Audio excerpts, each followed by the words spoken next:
The artist that I selected goes by the name of Giorgio Vasari, also known as the first art historian. He was born on July 30th, 1511 in Arezzo, Tuscany, then passed away at the age of 62 on June 27th, 1574 in Florence. He had an array of skills including paintings, architecture, writing, and of course being a historian. He was considerably wealthy in his lifetime, and he built his own house in 1547 in Arezzo. Some achievements of his was that he was elected to the municipal council of his native town and later rose to the supreme office. In the year 1563, he helped found the Florence Academy of Art and Design. Vasari's apprentice was Guglielmo da Marsiglia, who was a skillful painter of stained glass. He was recommended to be his pupil from his cousin Luca Signorelli. Impressively, by the age of 16, Vasari was sent to Florence by Cardinal Silvio Passerini, where he joined the circle of Andrea del Sarto. He also befriended the infamous Michelangelo, who strongly influenced his painting style. Vasari also made art for the ruling Medici family. One of his most famous pieces of work is the lives of the most excellent painters, sculptors, and architects. It's considered the ideological foundation of art history writing. The medium is paper, ink, and wood. Vasari invented the genre of the Encyclopedia of Artistic Biographies with its first publication in 1550. He dedicated his work to the Grand Duke Cosimo de' Medici. Vasari was actually the first to use the term Renaissance in print. Included in the encyclopedia is a novel on the technical methods employed in the arts. In 1568, the book was rewritten and enlarged, and woodcut portraits of artists were added. It's interesting to note that the book is strongly biased towards Florentines and tends to praise them for the development of Renaissance art.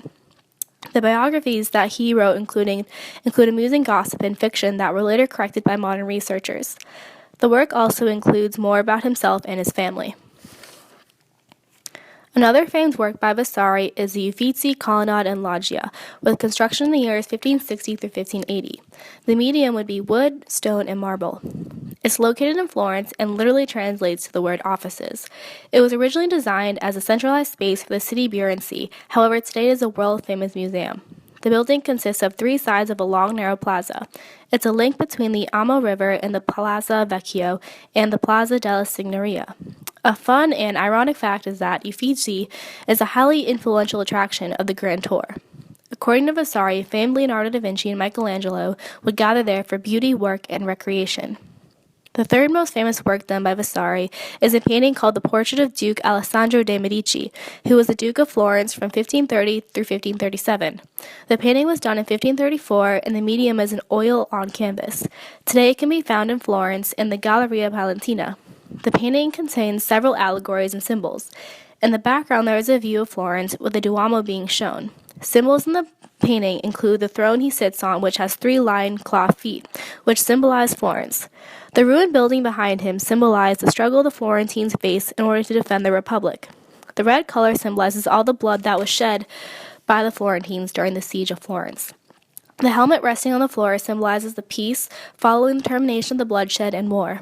According to Vasari, painting the armor was the most difficult part due to the reflections. The reflections are designed to represent the reassurance that the Duke has a love for Florence and wants to install the trust he wants from his people.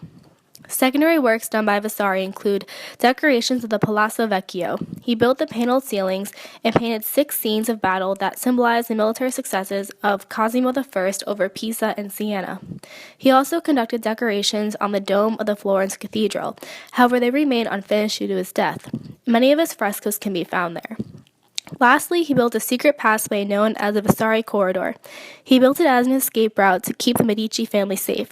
It begins at Palazzo Vecchio and eventually ends at the Pitti Palace. Vasari lived in the 16th century.